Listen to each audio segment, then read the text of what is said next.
Muy bien, entonces saludamos formalmente a Ricardo que se está acomodando y al resto. Buen día a todos y a todas. Estamos en una nueva clase de análisis jurisprudencial de la Corte Suprema, en nuestra querida UNPAS. Hoy es miércoles 20 de abril del 2022, tercer año con esta plataforma, pero ya vamos alternando con la presencialidad.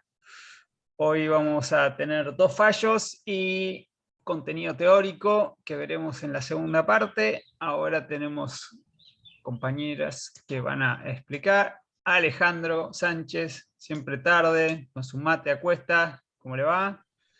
Buen día, ¿cómo están? Flavia Salomé, Amica. Bien, vamos agrupándonos de a poco. Antes de comenzar, vamos a repasar algunos temas burocráticos que son de sumo interés para ustedes, como el cronograma de la materia. Bien, ahí estamos mirando. Hoy es 20 de 4, o sea que estamos aquí, 20 de 4. Nos quedan fallos, vamos a ver, de la semana pasada: Rodríguez Pereira, Cerámica San Lorenzo, Viñas y Apoderados. Con eso, entre hoy y la semana que viene, que teníamos consultas, vamos a cerrar esta partecita. Nos va a quedar una última clase, el 4 del 5, para ver lo que nos haya quedado colgado y hacer un repaso también. Y el 11 del 5, chachán, chachán, tenemos primer parcial. ¿Está claro esto? Sí, profe. Sí, profe. Bueno, es presencial, es decir, que volvemos al examen escrito. ¿Dudas, preguntas, consultas, comentarios, sugerencias, exhortaciones?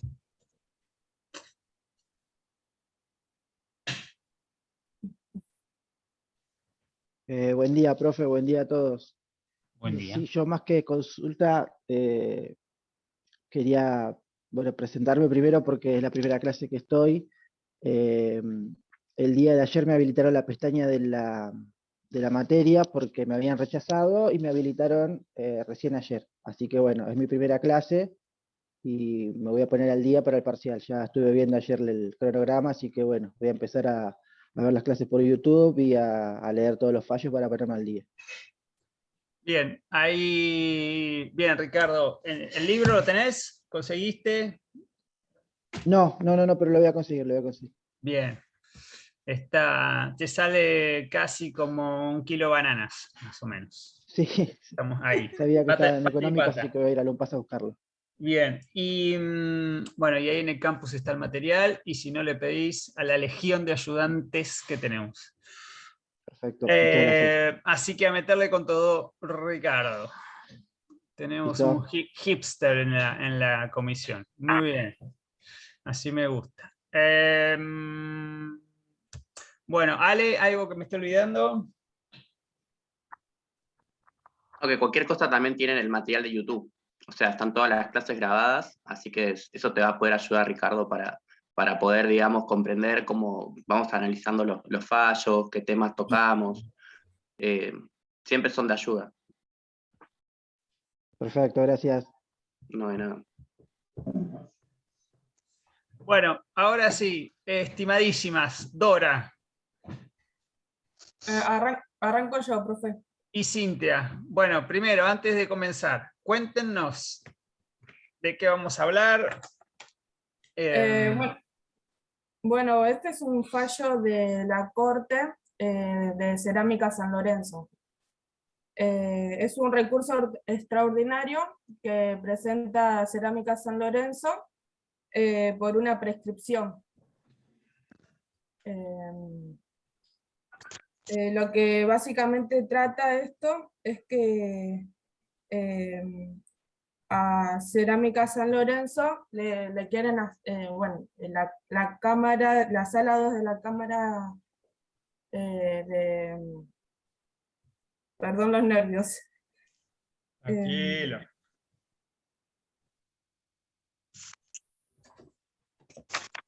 Bueno, básicamente los hechos son de que prescribe la acción articulada y declara extinguida la acción penal.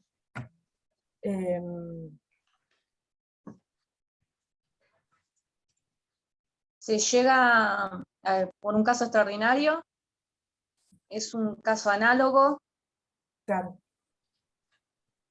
Por un, Caso por un análogo, recurso extraordinario, ¿no? Eso ya lo vamos a estudiar. Un recurso extraordinario es la vía de acceso al máximo tribunal.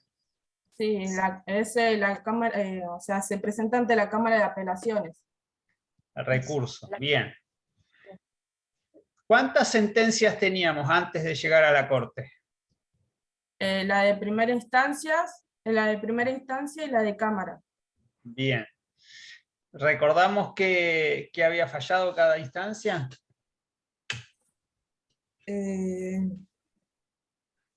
Y acá lo que trata básicamente es de que en primera instancia, perdón, en Cámara fue arbitrario. No, o sea, no dieron los argumentos necesarios para... Y la Cámara falló en forma opuesta, el juez, en cuanto a la excepción de prescripción. Bien. Una excepción de prescripción en términos procesales es como un remedio, una herramienta de defensa. Cuando alguien me quiere imputar, me quiere reclamar algo, yo digo, pará, ojo que ya prescribió la acción. ¿Qué quiere decir eso? ¿Estudiaron? Sí, la prescripción quiere decir que se extingue la acción, ¿no? No el derecho. Que se extingue la acción. Bien, no voy a entrar en los detalles con caducidad, pero en términos generales, decir que no podés seguir avanzando con esta causa porque pasó el tiempo útil, ya llegaste tarde, tendrías que haber venido antes. Básicamente es eso, es una cuestión temporal, ¿no? Todo el esquema judicial del orden jurídico intenta dar certeza también. Entonces no puedes estar amenazando a otra persona que le vas a iniciar un juicio durante 30 años. Llega un momento que ya pasó el tiempo, digamos. Y eso se resume en la figura de la prescripción. ¿Sí? Cada delito, ahí se ve claro, tiene tantos años de prescripción. Podés iniciar una causa dentro de ese tiempo y si no, perdiste. Por ejemplo, un reclamo laboral, ¿qué prescripción tiene? Algo que está cerca de nosotros. 2 años. 2 años, profe. 2 años. Si a mí me echan y voy dentro de 5 años a la empresa a decir, me tienen que pagar la indemnización, chao, pichu, perdí. Tendría que haber ido antes, ¿sí? Dentro de los 2 años. Y así con cada tipo de acción. Bien. Profesor, una pregunta, disculpe, recién la compañera dijo, se extingue la acción pero no el derecho. ¿Podría explicar eso, por favor, la diferencia? ¿La compañera? No, usted, por favor. Por eso, no quería entrar a la diferencia con caducidad. Hay veces que yo ya no puedo seguir adelante, llegué tarde y perdí, no lo reclamé a tiempo, y otras veces que no es tan grave, que es como que tengo que empezar de vuelta. Tengo que ir para atrás, como en el juego de la Oca, ¿no? Bueno, vuelve 3 casilleros y arranca otra vez. No quiere decir que pierdo el derecho de reclamar, sino que lo tengo que hacer a partir de un momento previo. ¿Sí? La caducidad, tengo que volver atrás. Pero no me interesa tanto esas minucias procesales que ya estudiarán en su momento. Sigamos avanzando. Entonces tenemos un fallo de primera instancia y de segunda instancia. Hablaron por ahí de arbitrariedad. Sí. Lo que dice es que el apelante tacha de arbitrariedad la resolución.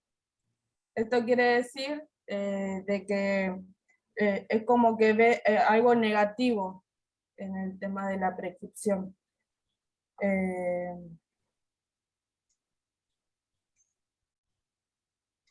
Porque dice que se apartó de la por haberse apartado del acuo, o sea, acuo es primera instancia, sin fundamento alguno, por el tema de que ya había un caso análogo. Un caso análogo es un caso con mismas características definitorias. Serían las mismas condiciones fácticas y normativas.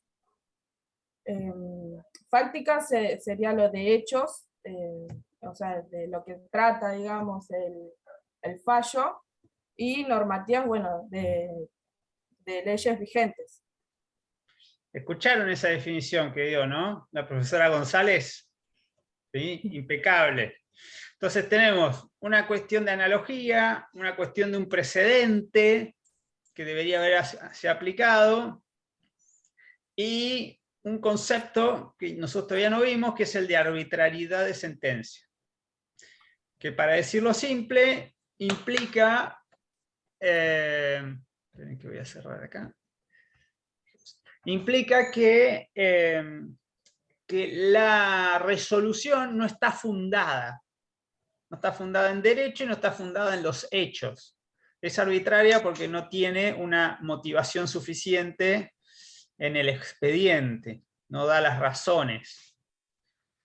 Cuando ustedes estudian derecho administrativo van a ver que hay uno de los elementos del acto administrativo que es el de la motivación, dar los fundamentos, y para una sentencia también se aplica en el mismo sentido. Por eso ya estudiamos lo que era todo el camino argumental que se da, lógico argumental, que deriva en una resolución. Bien, y así llega a la Corte. ¿Y qué hace la Corte cuando toma este tema? Bueno, en el considerando 2, leo que dice que la Cámara en lo penal económico, al aplicar el artículo 19 de la Ley 12.906, prescindió de considerar la inteligencia acordada a aquella norma por el tribunal. Prescindió quiere decir que no lo tuvo en cuenta la Cámara, porque, o sea, tomó el artículo 19, el artículo 19 de la ley, pero no lo puso como...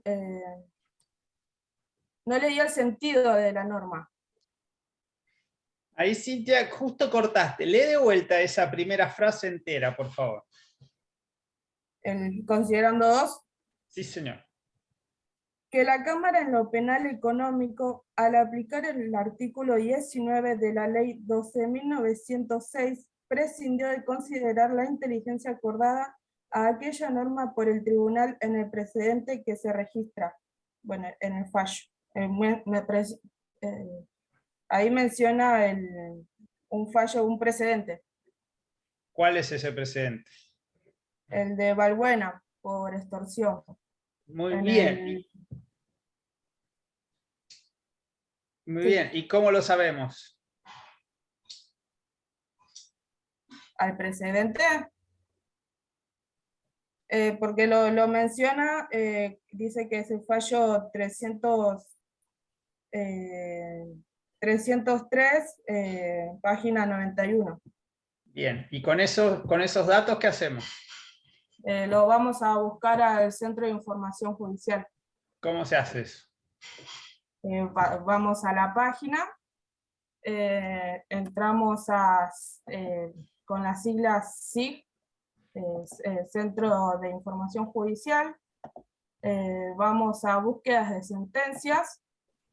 Momento. Ese corte. Sí. Momento, vamos a hacer eso. Venimos acá. Vengo acá. ¿Qué pongo? Google. Me voy a Google. ¿Qué pongo? Centro de Información Judicial. Bien, centro. Escriba bien. Centro. Ahí entré. Qué bonito. Che, qué tranquila que está la Corte últimamente, ¿eh? Después, en una del lado inferior, del superior, perdón, va a haber 3 tipos de rayitas que ahí puede ir a búsqueda de sentencias. Miren, les voy a mostrar algo. ¿Quién es este señor? Wow. ¿Lo ven? Rosati, profesor. Rosati.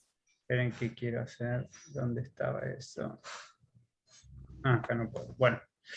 Sí, Rosati, Y exactamente. quien preside ahora la Cámara de Magistratura. Sí, el Consejo de la Magistratura, sí. El Consejo. ¿Y qué más preside?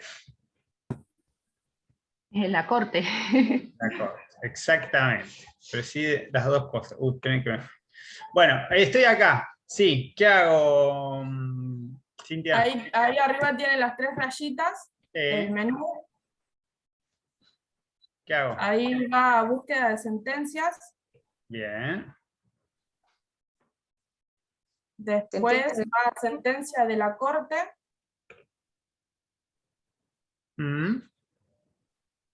Acá búsqueda de cita y fallos. Sí, abajo de todo va a aparecer búsqueda por cita de fallos. Bien, venimos acá. Y ahí donde dice tomo, hay que poner 303. Sí. Página 91. 91. Consultamos. A ver qué aparece. Me aparece esto. ¿Y qué hago? No me dice qué fallo es. Me dice el número, que ya lo sé. Me dice el año, o un dato adicional. ¿Y qué más? ¿Qué tengo que hacer ahora? Completar el índice acordada de soluciones ahí arriba, en el cuadrito ese. O tomo y página. No entiendo. ¿Cómo? ¿Qué tengo que hacer? Ir ahí donde dice acordada y resoluciones, abrirlo. O no sé, ¿Y cómo lo abro? No me abre nada. Ahí en el cuadrito, que está al lado de las palabras, ¿no? Acá. Pingui. Entonces lo tildo. Y después...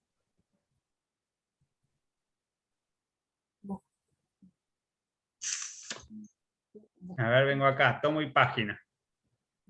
Una vez que lo tilde, entro ahí.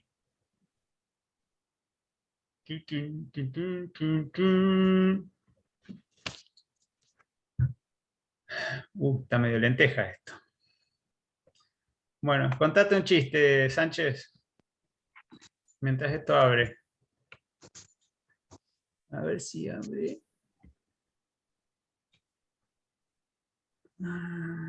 Está tan lento.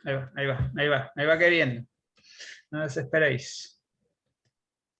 ¿Qué tendríamos que encontrar ahora? ¿Qué tendría que aparecer? el fallo. El texto del fallo. Vamos a ver si tenemos suerte. Esto es una catramina. Profe. Sí. Mientras la compañera puede repetir lo que dijo de fallo análogo, Sí. porque me quedé a la mitad de la idea. Básicamente es un caso con las mismas características definitorias. Serían las mismas condiciones fácticas y normativas. Fácticas sería lo que se basaría en los hechos fácticos, y normativas sería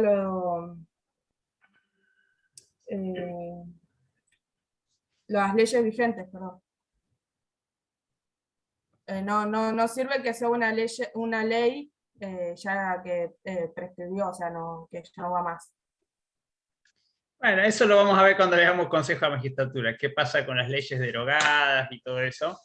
Pero en términos generales está muy bien, o sea, un fallo análogo tiene que coincidir en términos generales, lo que dice la compañera, las características definitorias que le dan el marco a esa sentencia, tanto en los hechos como en el derecho.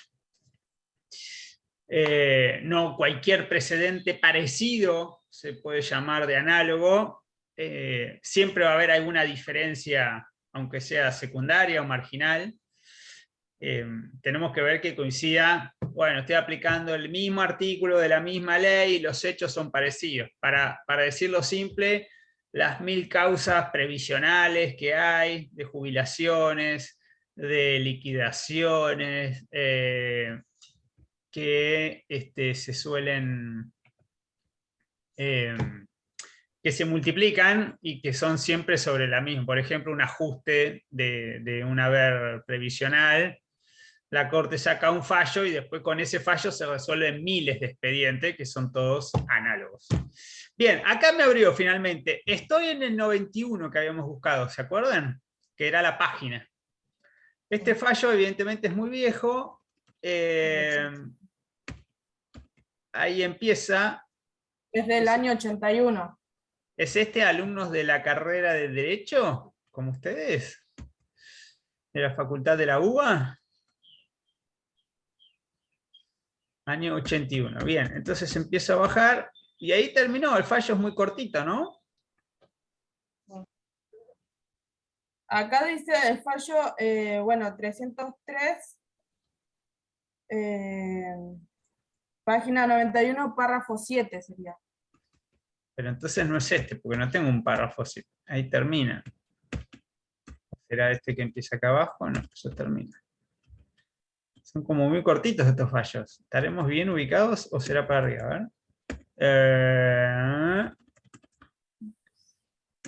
Sobre extorsión decía que es. ¿Tenías el nombre? Sí. Bueno. Estamos en problemas. Hicimos bien la búsqueda, pero nos está dando... Bueno, quería que vieran... De Valbuenas. Sí. Valbuena esa. ¿Y por qué no? Bueno, no lo estaríamos encontrando. Lo que me interesa es que vean cómo es el procedimiento para... Este es 91. Para buscar. Hay veces que me aparece, las que son más recientes me aparecen ya un PDF solito el fallo. No aparece. Fíjense una cosa, ven acá que tengo 2116 páginas y estoy en la 94. O sea, esto es larguísimo. Lo que tiene la búsqueda, el motor de búsqueda me permite ir directamente a la página que yo quiero. Me puedo ir a la primera, me voy al inicio, fíjense, fallos de la Corte. Antes esto se buscaba en tomos físicos, había que ir a la biblioteca y agarrar. Tomo 303, 1981. Entonces eso es lo que me permite buscar con la cita de fallos. ¿Se dan cuenta? Y puedo seguir bajando, fíjense, Esto se editaba en papel antes, acuerdos, y así bajo, etcétera, etcétera. Bien, muy bien. Lo cierto, lo que nos interesa ahora, es que se cita un precedente, ¿sí? ¿Quién invoca ese precedente? ¿Quién lo reclama? Su aplicación. Lo reclama Cerámica San Lorenzo. El apelante. Bien, ¿sí? El actor. ¿Sí? Acá, bueno, después apela a la Corte. Bien.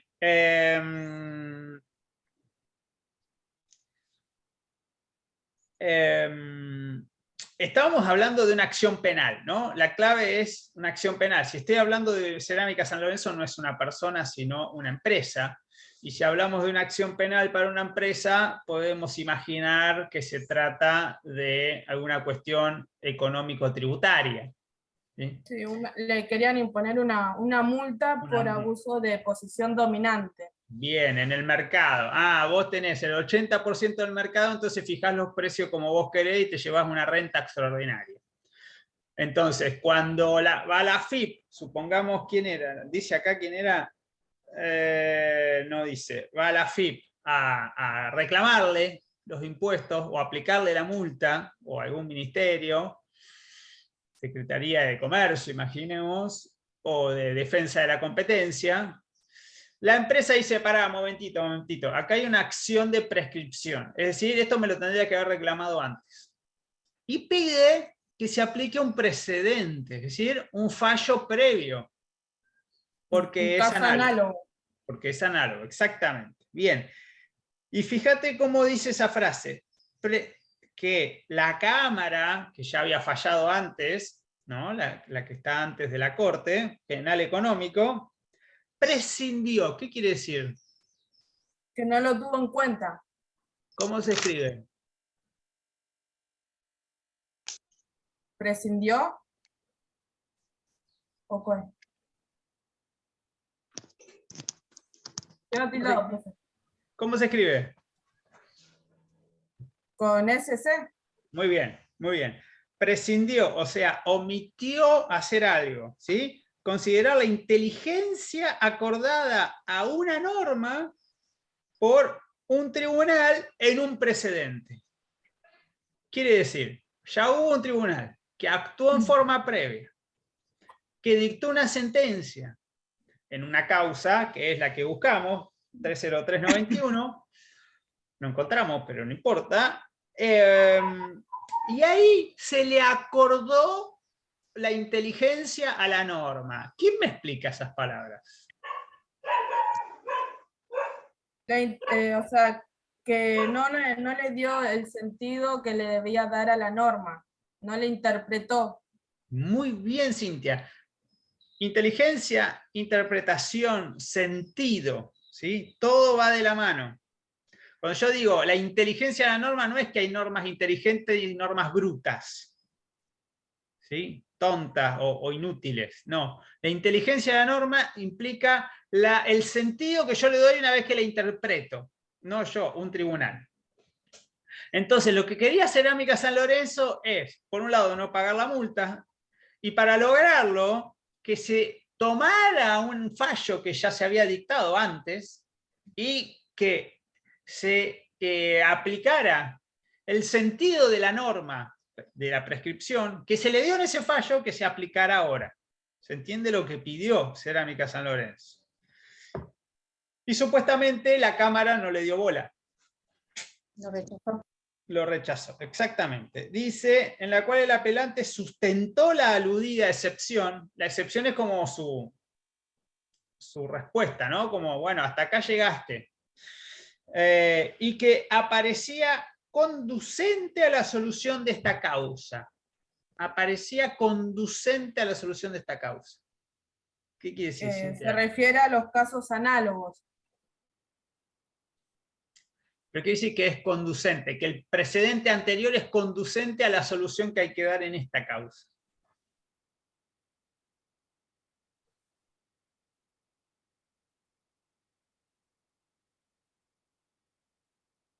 Que, o sea, como que era la misma solución, digamos. Ellos decían que era la misma solución, la Corte. Bien, bien. Que era viable aplicar aquella solución a este caso, ¿sí? Replicarla en este caso. Bien. ¿Cómo sigue el párrafo, el considerando? Dice, tal circunstancia basta para descalificar la decisión en examen, porque no obstante que la Corte solo decide en los procesos concretos que le son sometidos, y su fallo no resulta obligatorio para casos análogos. Los jueces superiores tienen el deber de conformar sus decisiones a aquellas. Bueno, después dice, conforme a las doctrinas de fallos, también menciona un... Momento. Vamos a hacer como hicimos la semana pasada. Vamos a agarrar lápiz, virome, marcador, y vamos a poner un paréntesis dentro de esa frase. Dice, tal circunstancia basta, ¿sí? Es suficiente para descalificar. ¿A qué llamamos descalificar?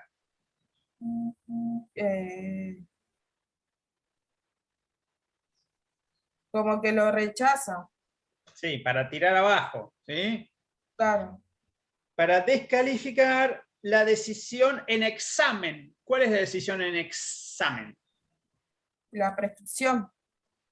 Esta decisión, la que estamos discutiendo ahora. ¿Se acuerdan que habíamos visto el sublite, subexamine? Todos son formulitas para hablar del expediente que se está, o la litis que se está resolviendo, ¿sí? De marras se usa también, son todos sinónimos, ¿sí? ¿Por qué? ¿Vieron ahí? Tal circunstancia basta para descalificar la decisión del examen porque, y ahí hacemos un paréntesis o una llave. Y vamos a ir hasta que, antes de los jueces. Ahí cerramos paréntesis o cerramos llave. Vamos a dejar eso por un momento de lado. Entonces dice, basta para descalificar la decisión porque los jueces inferiores tienen el deber de conformar sus decisiones a aquellas. ¿Qué son aquellas? ¿Cuáles son aquellas? Las sentencias anteriores. Las sentencias anteriores. Entonces, ahí tenemos una palabrita clave. ¿Cuál es?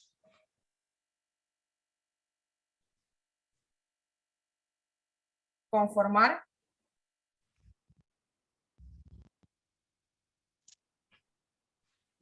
No, antes de conformar. Tienen el deber, el deber. Deber, bien Mariana, el deber, la palabra clave es deber. Estamos hablando de un deber, de una obligación. Es decir, los jueces inferiores a la corte tienen alguna especie de deber. Vamos a ver en qué consiste. ¿Sí? Ahora bien, en el medio tenemos ese paréntesis que armamos, el no obstante. Vamos a ver qué quiere decir el no obstante. Lo vamos a leer otra vez, Cintia, por favor.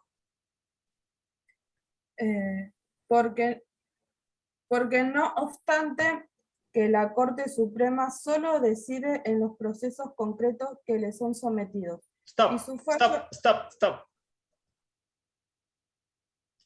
La Corte Suprema solo decide en los casos concretos que les son sometidos.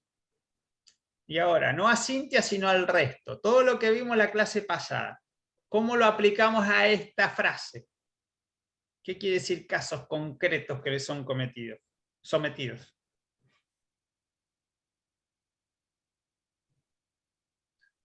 A ver, ¿quién nos ayuda?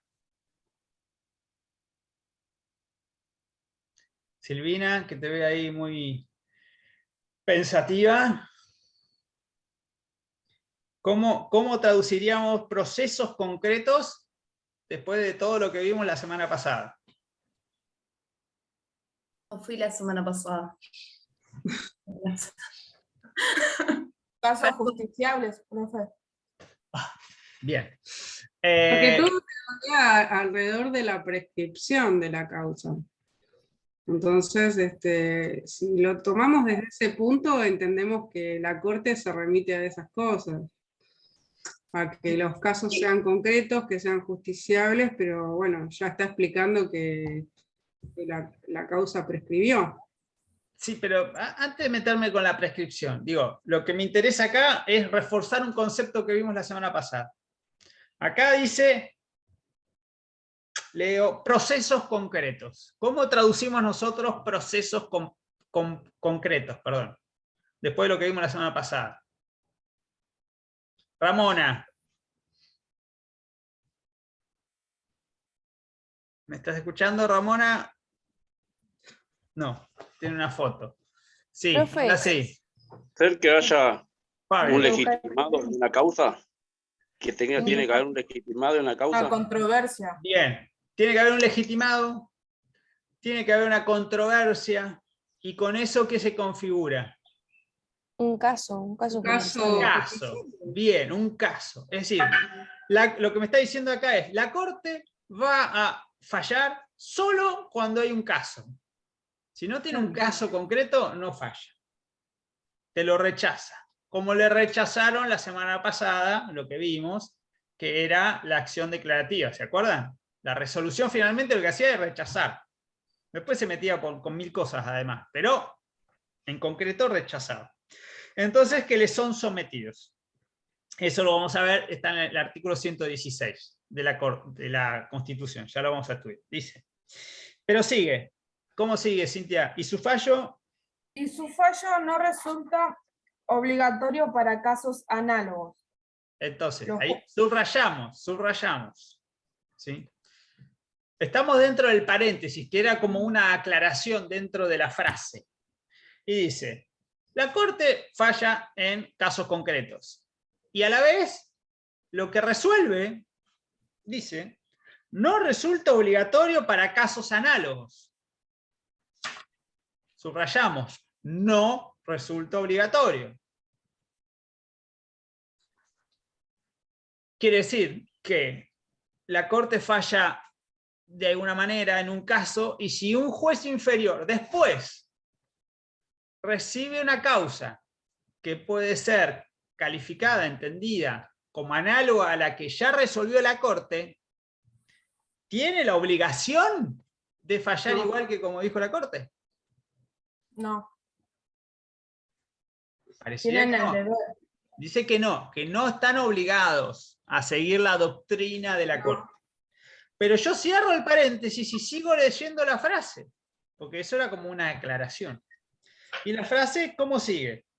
Los jueces inferiores tienen el deber de conformar sus decisiones a aquellas. Bien.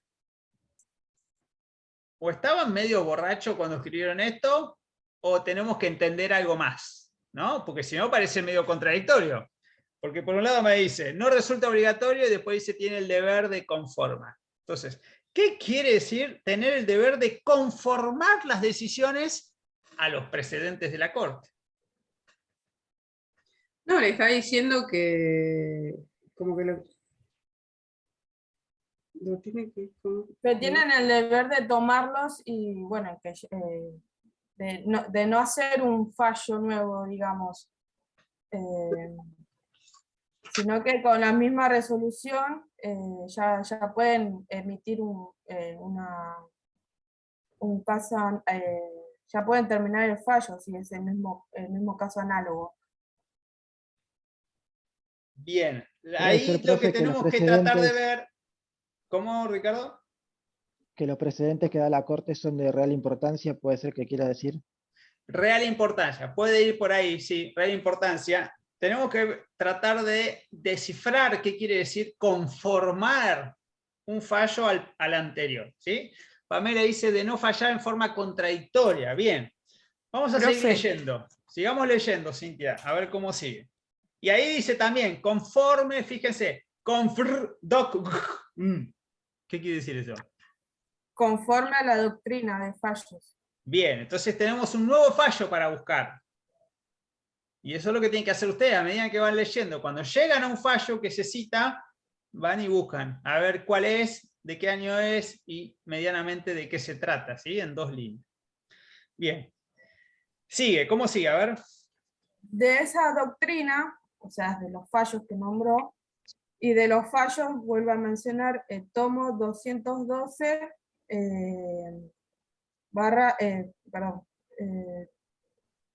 y de los fallos 212, páginas 51 y 160. ¿Qué quiere decir T? T.202. Tomo. Tomo, bien. Tomo y página, bien. Entonces, de esa doctrina, de ese fallo, ¿no? 25.364, y de otros fallos, emana, ¿cómo sigue? A ver. Emana la consecuencia de que carecen de fundamentos las sentencias de los tribunales inferiores que se apartan de los precedentes de la Corte sin aportar nuevos argumentos que justifiquen modificar la posición sentada por el tribunal, en su carácter de intérprete supremo de la Constitución Nacional y de las leyes dictadas en su consecuencia, conforme a la causa Balbuena César Aníbal sobre extorsión resuelta el 17 de noviembre de 1981, especialmente en supuestos como el presente en el cual dicha oposición ha sido expresamente invocada por el apelante. Bueno, ahí tenemos la parte central del fallo. A ver, Cintia, ¿qué quiere decir? ¿Qué nos dice ahí la Corte? Que la doctrina carecen de fundamentos y por eso se apartan de los precedentes. Pero que o sea, la Cámara, a no dar buenos fundamentos, los deja sin efecto. Pero a ver. Que los tribunales inferiores tienen que adecuarse a las resoluciones que dice la Corte. Sí, a ver, Dora, ¿qué quiere decir eso de adecuarse?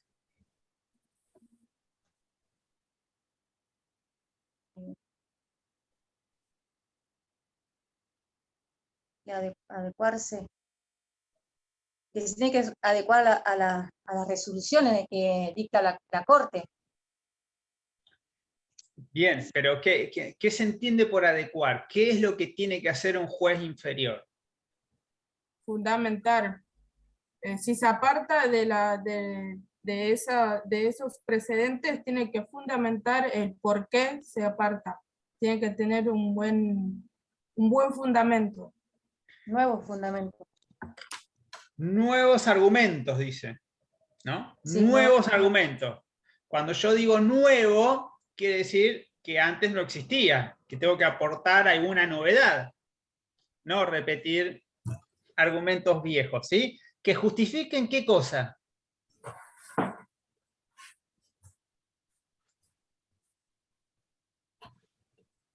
Me perdí a Cintia. Ahí está. Que justifiquen qué. Los nuevos argumentos justifiquen qué.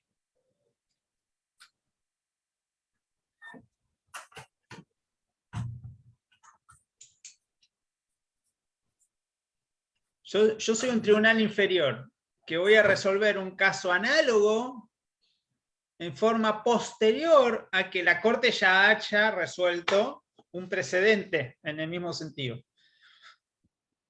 ¿Qué es lo que puedo hacer? ¿Qué es lo que no puedo hacer? ¿Hasta dónde me limita y hasta dónde no me limita ese precedente?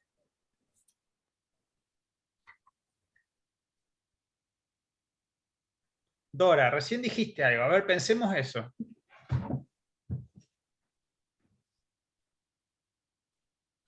Que sean nuevos argumentos razonables, que sean serios.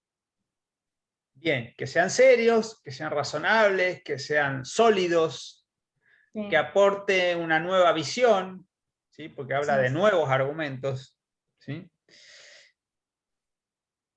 Que justifique que tienen que ser de tal entidad esos argumentos nuevos que justifiquen qué cosa.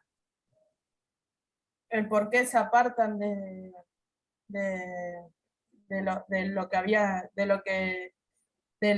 caso anterior, digamos, del caso análogo, por qué se apartan de eso. ¿Por qué no llevan a la causa? Bien, y eso implica apartarse de qué. ¿De qué cosa me estoy apartando? Se está apartando un juez. Estaría. De la resolución de la Corte Suprema. De la resolución de la Corte, cuyo contenido ¿en qué consiste? ¿Qué hace la Corte en el precedente del cual un juez inferior se está apartando? ¿Cómo termina la frase ahí? Antes de Balbuena, ¿qué dice?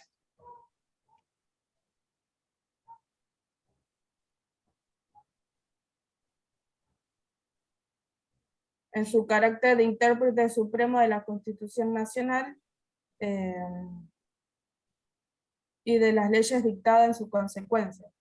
Bien, entonces fíjense, dice, le está poniendo una función a la Corte.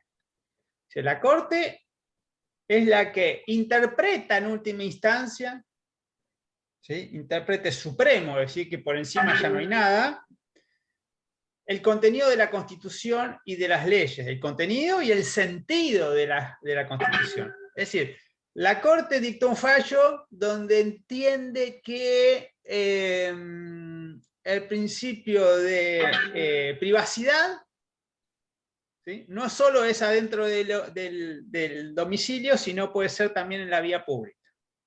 Eso es interpretar el sentido, darle un alcance determinado a una norma, una inteligencia a esa norma. Ya lo hizo la Corte. Ahora, viene un juez posterior, tiene un caso muy parecido, que puede ser tildado de análogo, y tiene que resolver. La pregunta clave es, el juez inferior tiene un deber, está obligado, está compelido a seguir lo que dijo la Corte, o, por el contrario, tiene libertad, tiene margen de acción, puede hacer lo que quiera, no tiene que dar explicaciones a nadie y falla como se le ocurre. No está obligado, pero tiene el deber de seguirlo por ser un tribunal supremo el del que viene.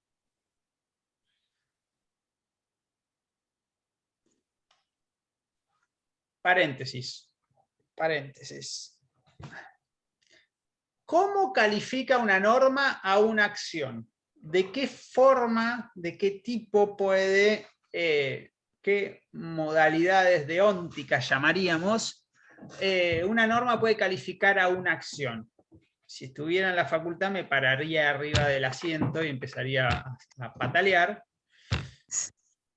Acá vamos a circunscribirlo a la acción de tomar mate. ¿Puede un ayudante tomar mate en clase? Esa es la pregunta. ¿Cómo califica una norma, podría calificar una norma a esa acción? Tomar mate en clase. ¿Cuántos tipos de calificaciones jurídicas hay? 3, profe. 3, dice Marianita. ¿Cuáles son? Lo prohibido, lo permitido y lo obligatorio. Bien. ¿Y nosotros qué vamos a hacer? Vamos a aplicarlo acá, al fallo. No, vamos a hacerlo prohibido, porque siempre es más interesante, siempre es más divertido hacerlo prohibido. Bien, prohibido. Obligatorio, ¿y el tercero cuál era? Permitido. Permitido. Bien. ¿Hay una cuarta posibilidad? No. Salomé dice que pueden tomar mate en clase. ¿Sí? Pueden, optó por el pueden.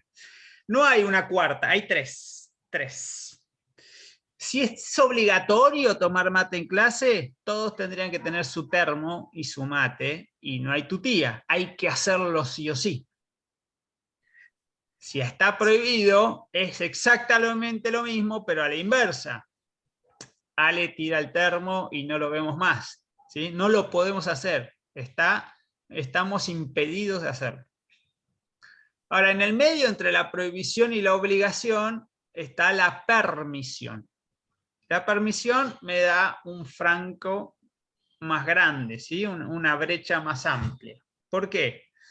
Porque yo puedo acercarme a la obligación y hacerlo, o acercarme a la prohibición y no hacerlo. Pero lo cierto es que depende del sujeto que adopta la decisión. ¿Sí? Cuando a mí me facultan hacer algo, puedo hacerlo o puedo omitirlo. Y haciéndolo u omitiéndolo, estoy cumpliendo con la norma. ¿Se entiende? Algunos hablan de permiso fuerte, permiso débil. No me voy a meter ahí ahora. Bien. Quiere decir que tengo 3 opciones. La pregunta es, para Dora y Cintia, un juez inferior tiene que resolver una causa. Como estudió mucho, sabe que la Corte ya resolvió una causa análoga en hechos y derechos a este expediente. Y tiene que fallar el juez. ¿Está obligado a seguir el fallo de la Corte? ¿Tiene prohibido seguir el fallo de la Corte? ¿O tiene permitido y puede hacerlo o puede no hacerlo? ¿Cuál de las 3 responderían que es la correcta? Pregunta de examen. Puede hacerlo y no puede hacerlo.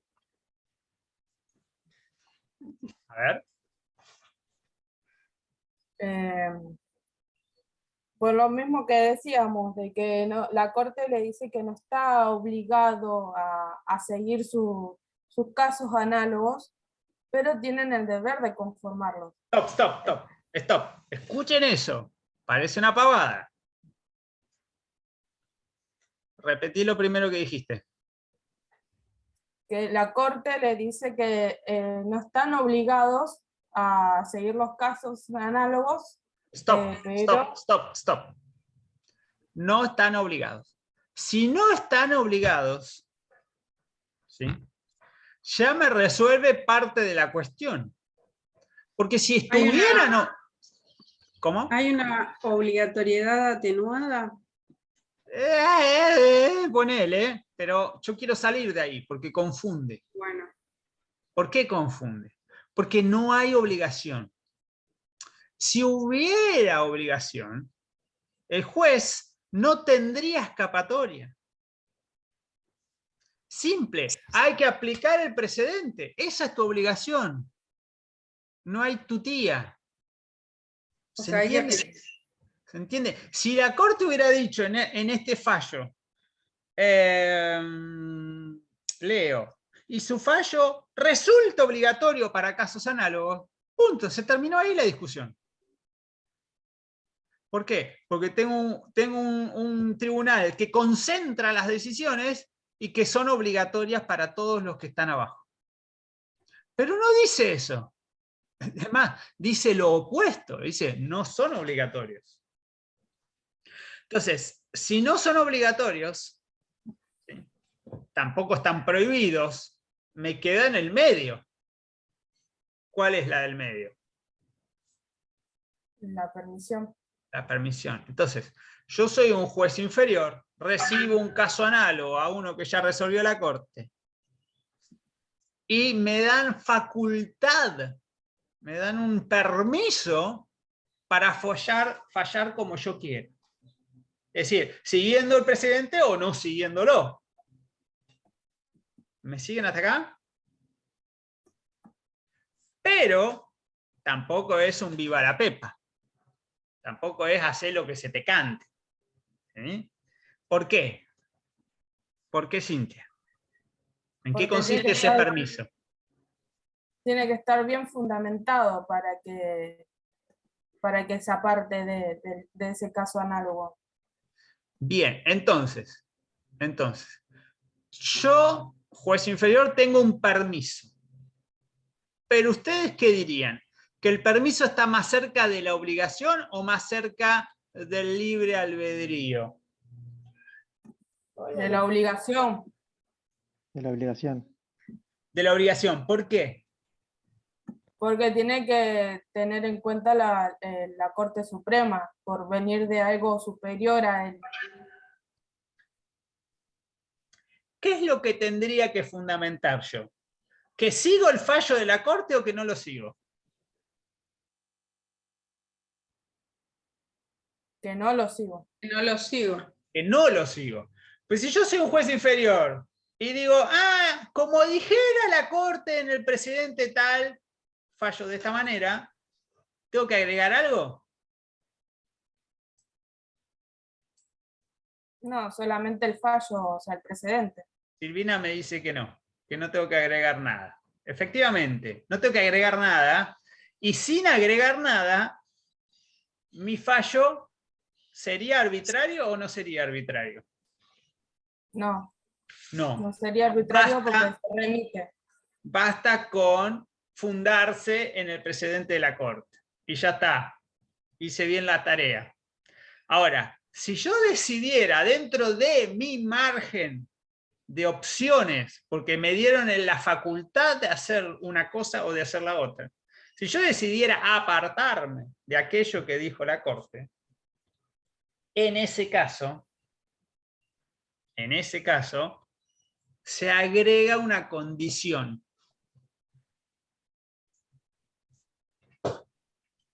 Tengo que un tiene que gato. argumentarlo, profe. Sí, mira, les voy a presentar a tú. Saluda. ¿Se ve algo? Estuvo medio moribundo. Ahora ya está resucitando. Y es literal. Casi no contamos el cuento, pero ahora ya está mejor. Bueno, si yo me apartara, ya tengo que hacer algo adicional. ¿En qué consiste esa tarea adicional, Cintia? Argumentar. Ahí ya tengo que laburar más. ¿Sí? Tengo que pedirme a todos los escribientes que tengo en el juzgado que busquen ¿qué cosa?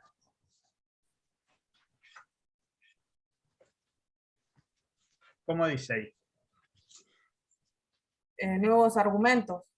Nuevos argumentos. Entonces, muchachos, hay que pensar y decirle a la Corte por qué no estamos de acuerdo con lo que ya falló, y darle un listado de razones nuevas, ¿sí? Novedosas, originales y de peso, ¿sí? Que sean contundentes. ¿Por qué? Porque estás dejando de lado la interpretación que la Corte hizo de una norma, del sentido de una norma. ¿Sí? Pero, esto no es todo. Se agrega una segunda condición que como juez inferior tengo que tener en cuenta. ¿Cuál es? Dora.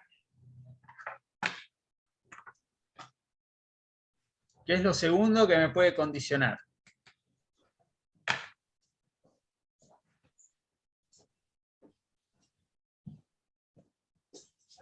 ¿Cómo termina el párrafo?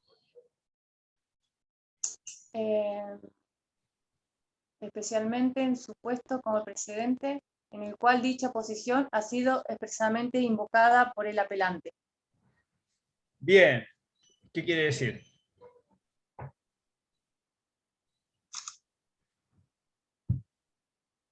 ¿Por qué pone esa última frase ahí la Corte?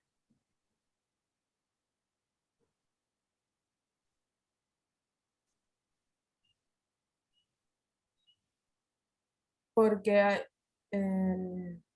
al precedente lo lleva Cerámica San Lorenzo. Bien, o sea, quien recurre a la Corte, dentro de sus agravios, está que el Tribunal Inferior no aplicó un precedente que él había invocado, que la parte había invocado. Es decir, ya le había dicho al tribunal anterior, che, mirá que ojo que la Corte ya se expidió en un caso análogo. ¿Sí? Entonces, si ya eso fue refrescado, fue traído a colación por una de las partes, el tribunal es como que está más obligado todavía, porque se lo recordaron. Che, ojo con esto. Ahora, dicho lo precedente, tenemos que nosotros, que somos re inteligentes, saber que no es un requisito sine qua non. Ya vimos qué quiere decir sine qua non. ¿Qué quiere decir? Que si ninguna de las partes hubiera traído a colación ese precedente, igualmente aplica. ¿A quién le aplica?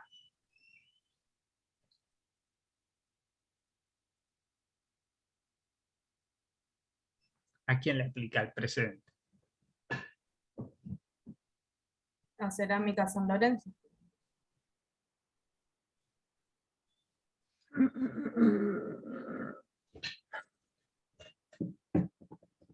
¿A quién le aplica? Pedro, Milagros, Gabriel, Rubén, ¿están ahí? Se fue a dormir la siesta. Mariela, Nicole, Cata, Lucas. ¿A los tribunales, profe? ¿Están en pijama todavía o se cambiaron? Los que no prenden la cámara. Yo los conozco, porque conozco a mis hijas que tenían clase en pijama.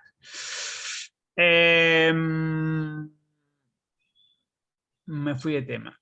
Estoy viendo una cara nueva, ya la vamos a presentar. Fabio, apareció Fabio, ¿cómo le va? Bien. Entonces, ¿a dónde voy? Cierro con esto. Si una parte pide que se aplique el precedente, eso tiene un peso, ¿sí?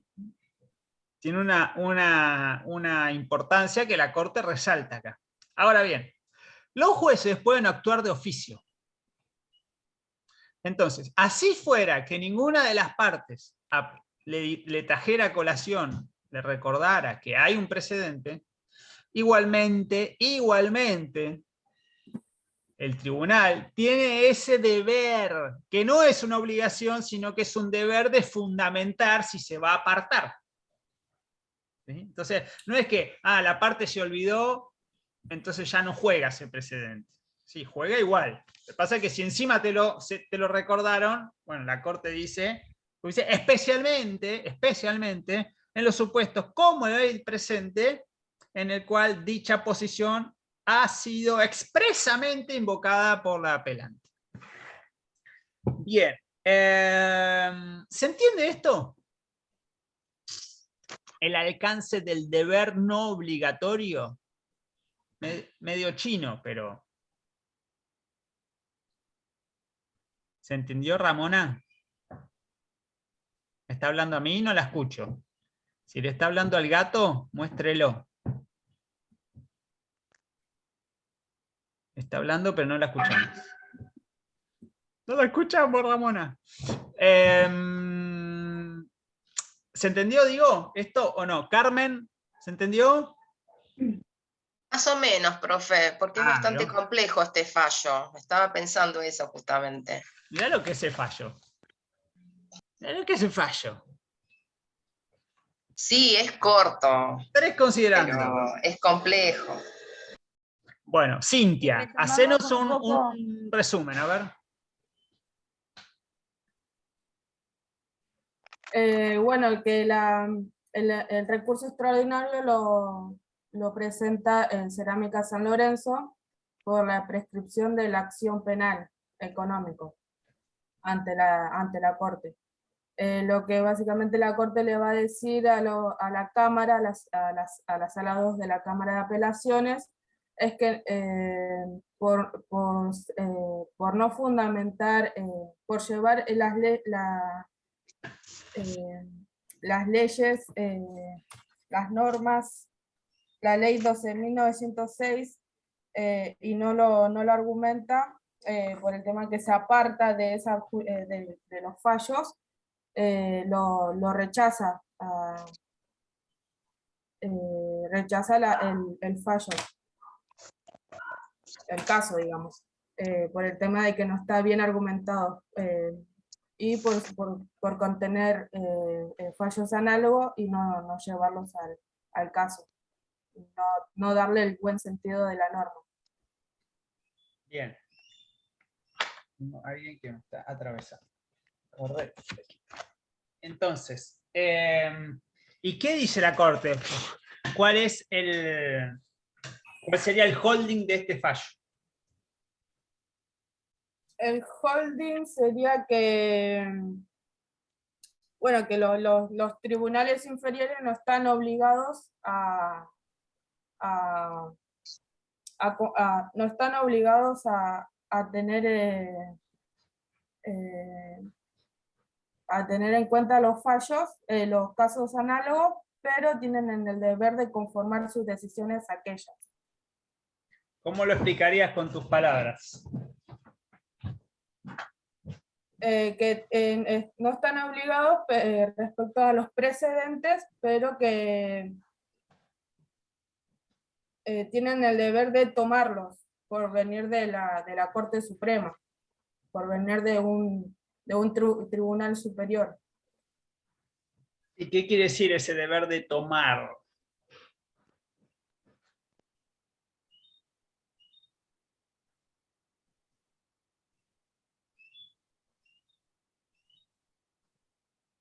Hagámoslo al revés, Cintia.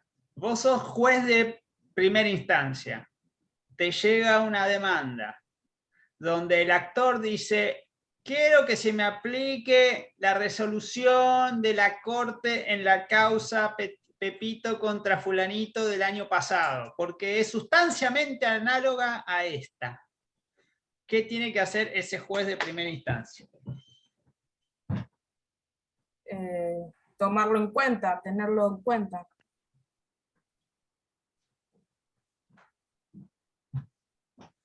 ¿Y eso qué quiere decir? Remitirse a ese fallo.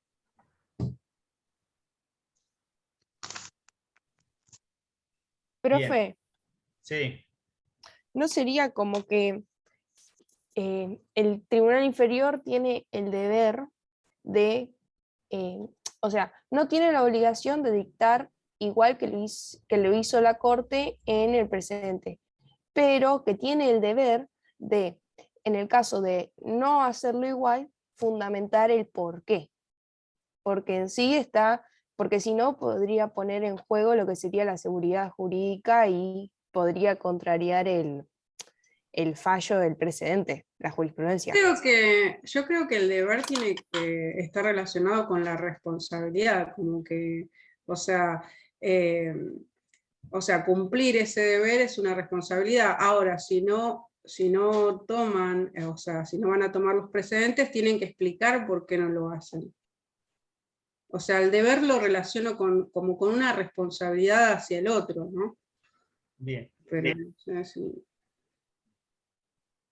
Pero ahí entonces no sería una obligación. Ajá, bien, Ramona. Profesor, una pregunta. Digamos, en principio la regla es que tienen, digamos, el deber de cumplir, digamos, de tomar en cuenta los fallos análogos, a menos que introduzcan algo nuevo, que los fundamenten con argumentos jurídicos, por supuesto que amerite el cambio de posición. ¿Sería eso? Sí. Todo lo que están diciendo... El tema sería algo nuevo, como dice la compañera. Una obligación maquillada, dice. Bien, dice Ricardo. A ver, pongámoslo en estos términos.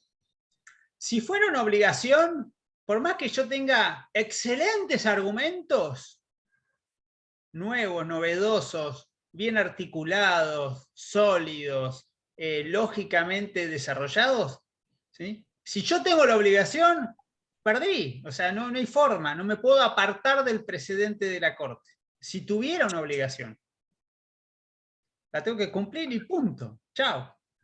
No a llorar de campito. Ahora, como no es una obligación, me da una chance de apartarme. Yo, juez inferior, apartarme de la doctrina de la Corte, en un caso análogo.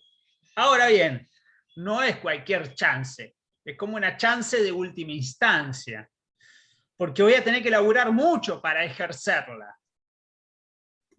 Es decir, voy a tener que buscar una buena posición que sustente, ¿sí?, mi visión, porque mi visión lo que va a terminar haciendo es darle otra interpretación a una norma diferente a la interpretación que ya le dio la Corte. Pongámoslo en términos muy extremos, para que se vea, digo, extremos en el sentido de gráficos, ¿sí? La Corte dice, la vida humana empieza en la concepción, ¿sí? Y viene un juez posterior y dice, no, la vida humana empieza a los 6 meses de vida, de embarazo. Es decir, hasta ese momento puede haber interrupción del embarazo. Y los dos están interpretando la misma norma. Se ve el resultado concreto, ¿no? El efecto. Yo soy un juez inferior y voy a decir algo diferente a lo que ya dijo la Corte. Bueno, voy a tener que tirarle por encima 500 tomos de legislación, de precedente, de fallos en otro sentido que avalen mi postura. Voy a tener que trabajar bastante. Mucho. Y voy a tener que convencer. Porque no se olviden que mi fallo, que es diferente al de la Corte, podría llegar incluso a la Corte. Porque podría ser apelado y empezar a subir. Entonces, lo que yo tengo que tener en cuenta como juez o jueza es que la Corte puede llegar a revisar mi propio fallo. ¿Entiende? Y no sé si leyeron el fallo de hace 2 días, y la Corte cuando quiere me tira por la cabeza un palazo, y después tengo que seguir siendo juez. Después que la Corte me dice, lo que usted dijo ahí son todas payasadas. ¿Sí? Es todo arbitrario, y además yo ya lo dije antes, y usted no sé por qué se aportó de mi doctrina. Entonces, resumiendo, no es una obligación, pero es bastante parecida. ¿Sí? Ricardo dice una obligación maquillada. Atenuada, profe. Atenuada, o si se quiere, es una permisión muy restringida. Es decir, me da una chance pero chiquita. ¿Sí? Tengo que ser un capo para poder ejercerla bien. Porque en caso de duda, bueno, más vale seguir el criterio de la Corte. Y la Corte agrega algo más, sobre todo si te lo pidieron. Es decir, si te sacaron el papelito y dijeron, mire, acá yo encontré, por eso los abogados y abogadas, ¿sí? Che, encontré un fallo de la Corte del año 72 donde ya dijo esto. Bueno, si lo encuentro, lo pongo ahí en la demanda. ¿Se entiende? ¿Por qué? Porque la otra parte va a tener que hacer un esfuerzo muy grande para convencer al tribunal de que ese precedente de la Corte no aplica en este caso. ¿Me siguen? Sí. Dora Sabatino. Profe, quería hacer una aclaración más. A ver. De que en el holding la regla del derecho tiene que estar basada en una norma. Y acá no menciona ninguna norma, solo dice que la Corte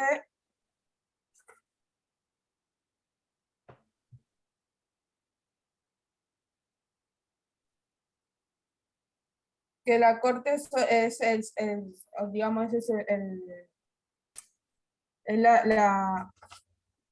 la Corte Suprema es lo que está, es el Tribunal Supremo, digamos, es el intérprete supremo, acá lo encontré, es el intérprete supremo de la Constitución Nacional y de las leyes dictadas en sus consecuencias.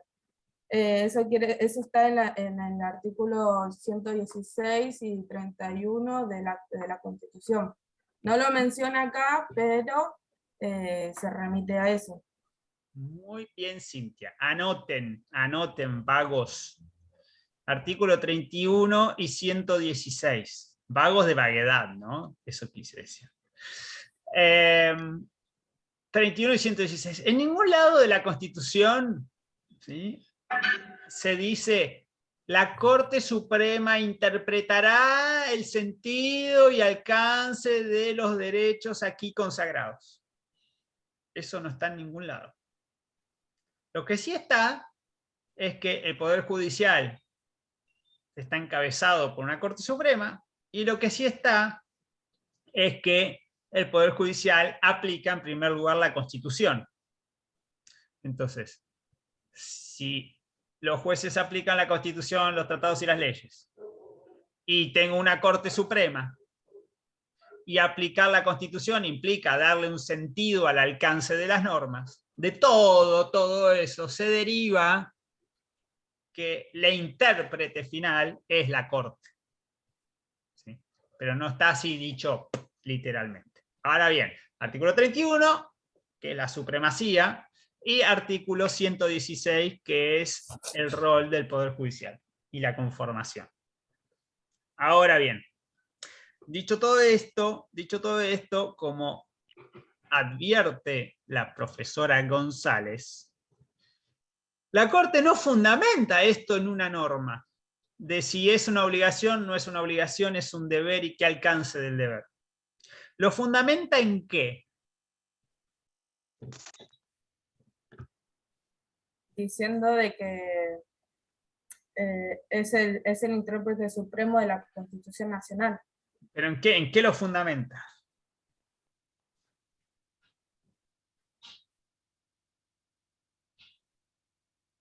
En nuevos argumentos.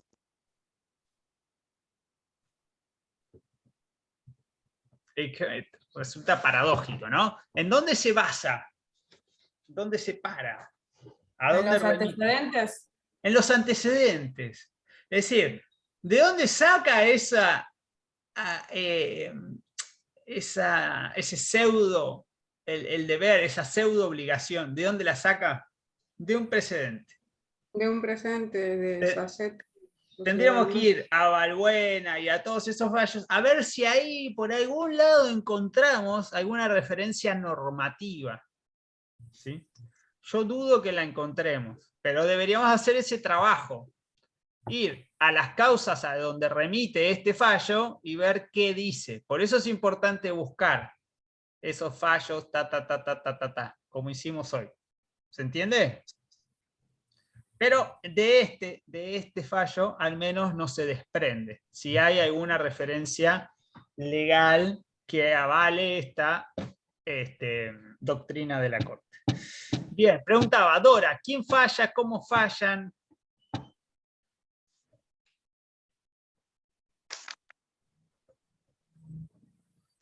En el mismo...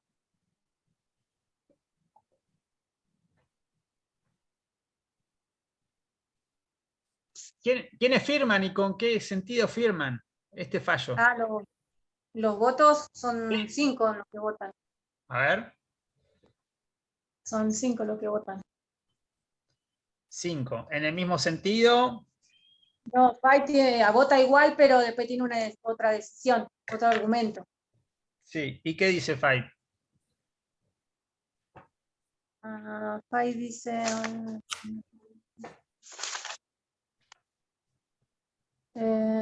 vota de acuerdo, pero dice que tienen que obedecer la Corte, lo que dice la Corte.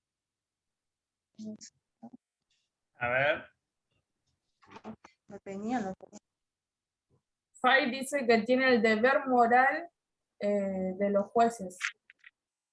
A ver, leamos ese parrafito, por favor. Estamos en el voto de Fay, que es un voto ¿de qué tipo? Sí, ¿Cómo lo podemos... Considerando 4 es. ¿Cómo podríamos calificar al voto de Fay?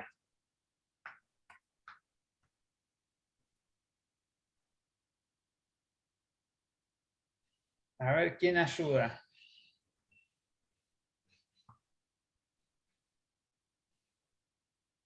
Acá dice, de haber querido apartarse, esto dice Fay. Momento. Pero digo, es un voto. Es por su voto, o sea, vota solito él. No es parte del voto mayoritario. Cuando hay un voto aparte, ya tengo que discriminar. Es concurrente, pero hace una aclaración, una distinción. Muy bien. ¿Y qué quiere decir concurrente?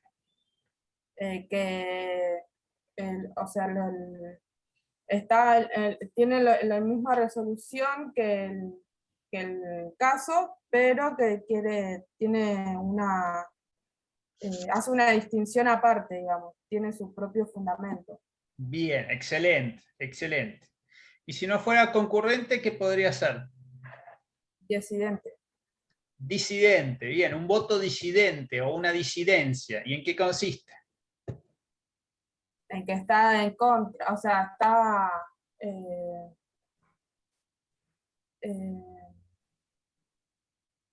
llega a una resolución completamente distinta. O sea, no opina igual que el resto. Bien, no coincide ni en los fundamentos ni en la resolución. Fundamentalmente en la resolución. Bien, entonces ahora sí, vamos a Carlos Santiago Fay.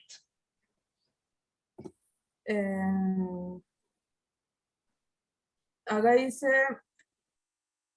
de haber querido apartarse haciendo excepción al deber moral de los jueces de conformar sus decisiones a lo resuelto por la Corte en fallos análogos, debió sustentar su juicio con fundamentos serios, en virtud de los cuales sostenga la inconveniencia o inaplicabilidad del criterio adoptado.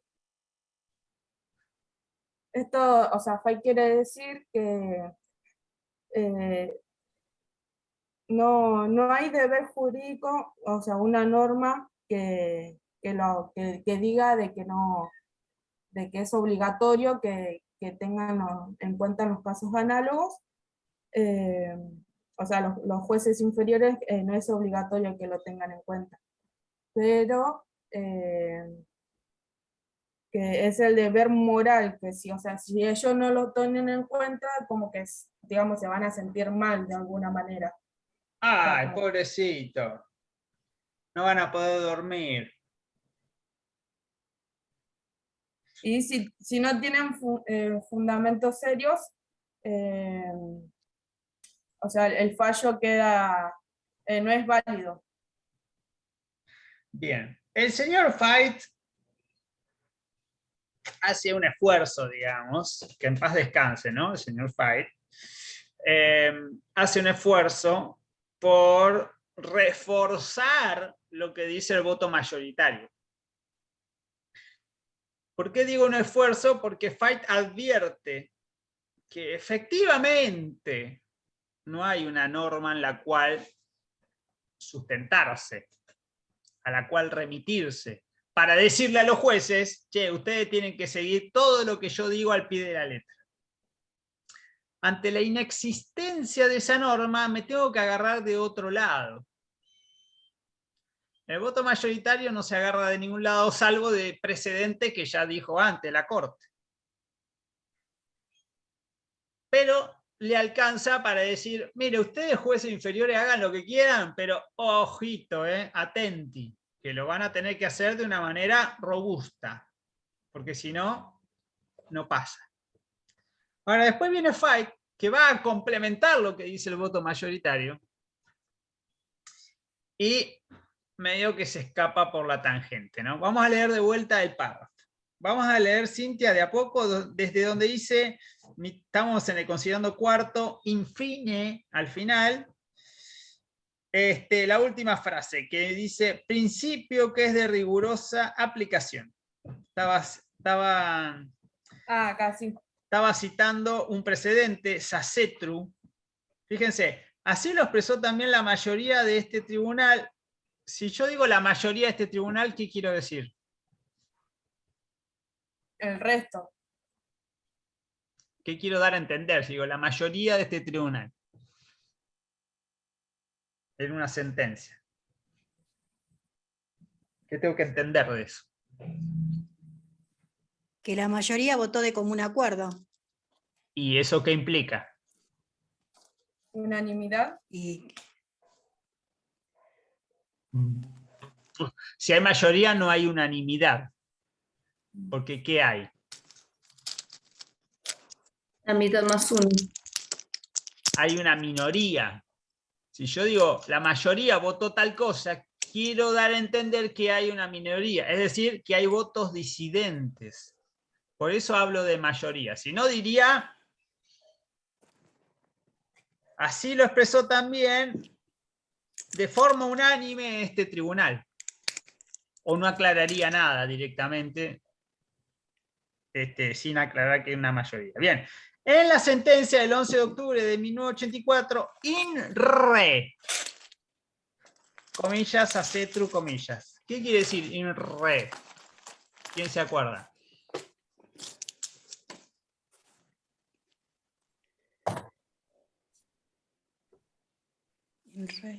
Uno, une, que se acuerde.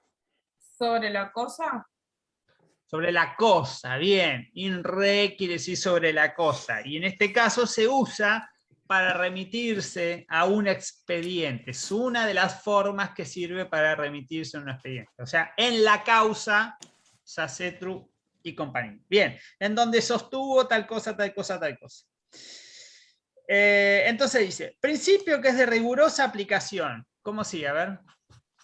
Principio que es de rigurosa aplicación cuando, como en el caso, la afirmación que efectúa el sentenciante contradice arbitrariamente el fallo de esta Corte, en el cual el señor juez de... Stop. Leemos de vuelta.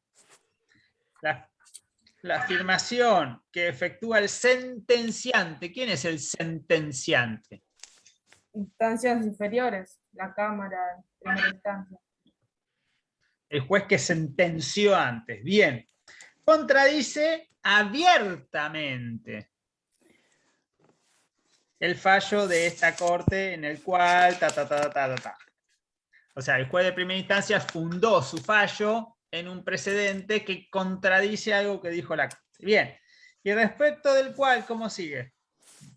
Y respecto del cual, de haber querido apartarse haciendo excepción al deber moral de los jueces de conformar sus decisiones a lo resuelto por la Corte en fallos análogos.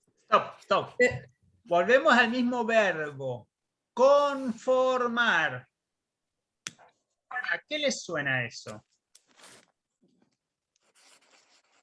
Tomar el derecho y ponerlo en el, o sea, amoldarlo ahí en la causa. Amoldarlo, puede ser. ¿Qué más? Estar conforme. ¿Qué quiere decir? Conformar. votar de acuerdo a lo que estableció en su momento la Corte. ¿Qué más? A ver, pensemos. Yo creo que lo tiene que tener en cuenta. Que tiene que ser, digamos, que no tiene que ser esto, como hablábamos al principio, no puede prescindir, no puede dejarlo pasar. Lo tiene que tener en cuenta. Y lo tiene que tener en cuenta en todo sentido, para fallar igual o para correrse y justificar el porqué. Pero esto que dice Mariana me sirve para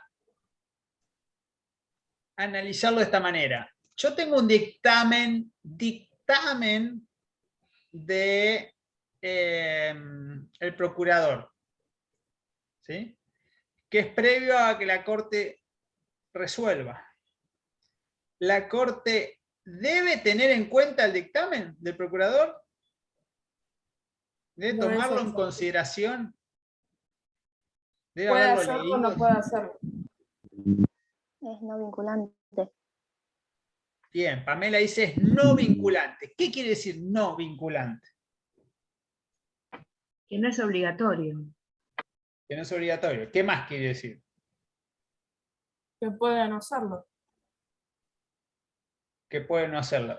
Y si es no vinculante, si es no obligatorio, si puede no seguirlo, la pregunta siguiente es, ¿debe dar explicaciones si no lo sigue? La Corte debe dar explicaciones y dice, lo escuché al procurador, lo leí atentamente. Listo, punto, ya está. Ya hice mi tarea, pero yo resuelvo esto. Nada que ver con lo que dijo el procurador. Tiene que justificar si se aparta de la exhortación que el procurador le aconseja en un dictamen. No, profe. No. Entonces, ojo ahí. Ojo ahí. Porque acá parecería ser que la Corte no le está diciendo eso a los jueces. Miren, ustedes estudien los precedentes y después hagan lo que quieran. Porque no es obligatorio seguir la doctrina de la Corte. O sea, ni muy, muy, ni tan, tan. Les dice, no es obligatorio, pero ojo, ojo, que si se van a apartar, más vale que hayan estudiado, diría el profesor. ¿Sí? Si me van a contradecir, más vale que sea con... El voto mayoritario dice nuevos argumentos, y acá Fight, ¿qué dice? A ver, Cintia. Deben tener fundamentos serios.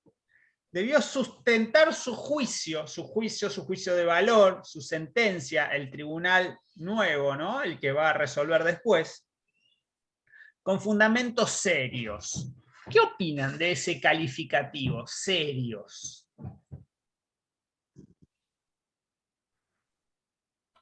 Y sería con lógica. Con lógica. Con ejemplos lógicos. Pero no dijo fundamentos lógicos, dice fundamentos serios. Y respetables. Respetables. ¿Qué más podemos decir? A ver. Argumentos de peso, como usted dijo, profe. También. De peso.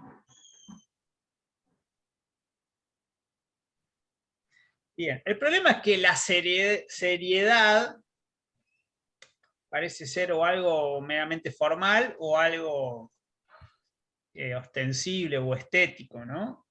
Y en última instancia hay que calificar a un argumento cuál es serio y cuál no lo es. Entonces como que medio me muerdo la cola, porque para un tribunal inferior, 3 argumentos que esboza pueden ser recontra serios y te lo agarra la Corte y te dice, no, eso es totalmente arbitrario. Con lo cual, sigo ahí medio como que... Pero lo cierto es que si junto ¿No nuevos sería ya argumentos... moral, profe?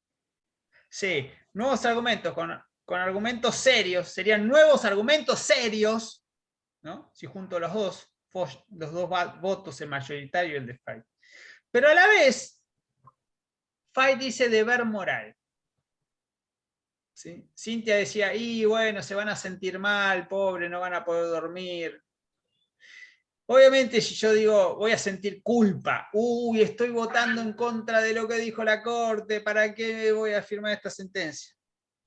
¿Sí? Un deber moral tiene una fuente normativa diferente a un deber normativo, a un deber jurídico, que se basa en una norma escrita, vigente, aprobada, con un procedimiento X. ¿Sí? El deber moral lo tengo que ir a buscar a otro lado. Hay que ver en qué materia se basa FAI en decir moral, si en las costumbres o el derecho natural, o manda a saber qué. En algún lado lo tengo que encontrar. Algún plexo de moralidad, algún corpus iuris, pero que no esté aprobado como una norma, ¿sí? Que esté en otro lado. No la aclara de dónde sale esa moralidad, ¿sí? Que fundamenta el deber. Pero lo cierto es que yo ya tengo que entender que si me habla de deber moral es porque no tiene ninguna norma de dónde sostenerse, porque si no la hubiera citado. ¿Sí? Porque un juez lo primero que hace es fundar en derecho sus normas. Disculpe, profe, es más o menos como hace la Iglesia, que como no lo puede fundamentar científicamente, lo pone como dogma, y el dogma no se discute. Entonces, quizá, hablo desde lo religioso, ¿no? Y por ahí cuando pone esa palabra moral es tan amplia, que es bueno lo que acaba de decir usted, por ahí no tiene una norma escrita de dónde agarrarse. Sí, el tema es que la religión como tal tiene algo a su favor, que está basada en eso, precisamente, en dogmas de fe. Uno cree o no cree, y punto. ¿Sí? Ahora, después la religión tampoco es tonta. Estoy diciendo la religión en general, cualquier religión. Porque hace esfuerzos para que esos dogmas de fe después tengan su racionalidad. Entonces, está la religión y está la dogmática religiosa, ¿cómo se llama? La teología. La teología son los cráneos de cada religión diciendo, bueno, esto tiene cierta lógica, esto está basado en, y en última instancia veremos de dónde se sostiene.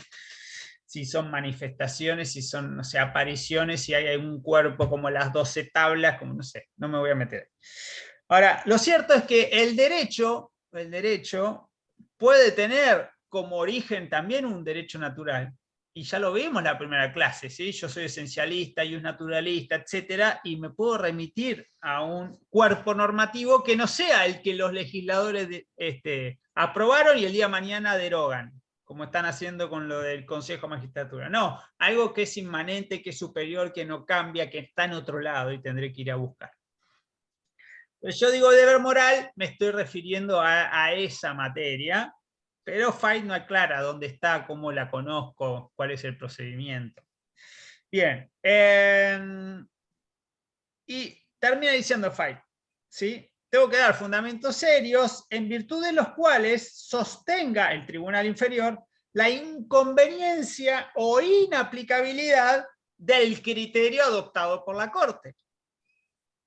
O sea, fíjense, no es poco esto, ¿sí? Que un juez o una cámara sostengan y firmen en un fallo que la interpretación que hizo la Corte en una sentencia previa sobre el alcance o sentido de una norma no debe ser aplicada o es inconveniente para este nuevo fallo, en esta nueva sentencia, en esta nueva causa posterior. ¿Me siguen? Inconveniencia o inaplicabilidad. Entonces, si yo junto todo esto, digo, ¿no hay obligación? Ah, bien. Pero ojo, hay un deber de dar argumentos nuevos, que termina siendo un deber moral, de dar argumentos serios sobre la inaplicabilidad o la inconveniencia del precedente. Sobre todo si me lo dijo una de las partes. Ese sería el holding de este fallo. Si no lo anotaron, perdieron. Queda grabado, pueden volver. Rewind. Fallo cortito, pero denso, denso. Alejandro Sánchez, ¿qué quiere agregar? Que muchas veces estos fallos, como tanto el de Viñas como el de Cerámica San Lorenzo, son fallos bastante cortos, pero con mucho contenido. O sea, fíjense que de 6 hojas estuvimos casi 2 horas. Y ni hablar con el otro precedente, que tiene que ver, bueno, más o menos siguiendo la rama de los casos análogos. Dora Sabatino, ¿algo que agregar? No, profe. Nada, nada de nada de nada.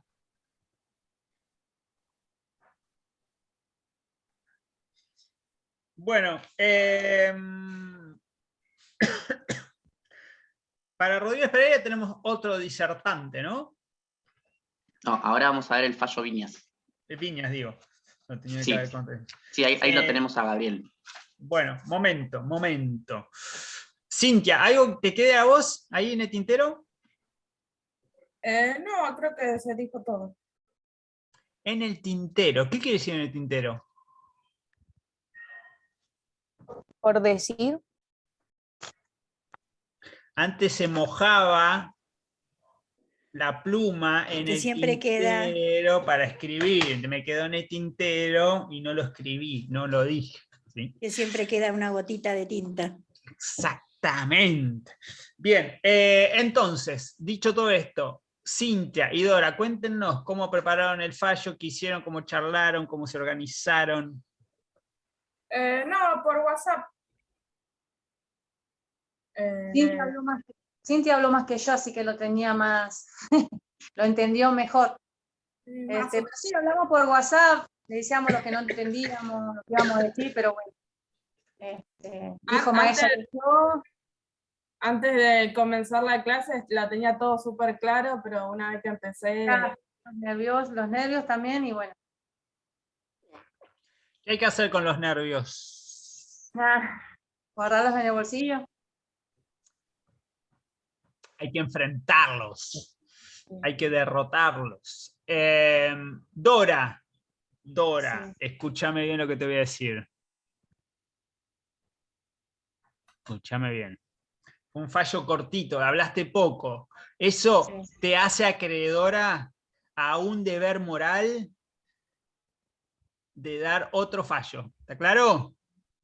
Bueno. Salvo que tengas argumentos sólidos, contundentes, serios, ¿sí? Para contradecir lo que opina el profesor.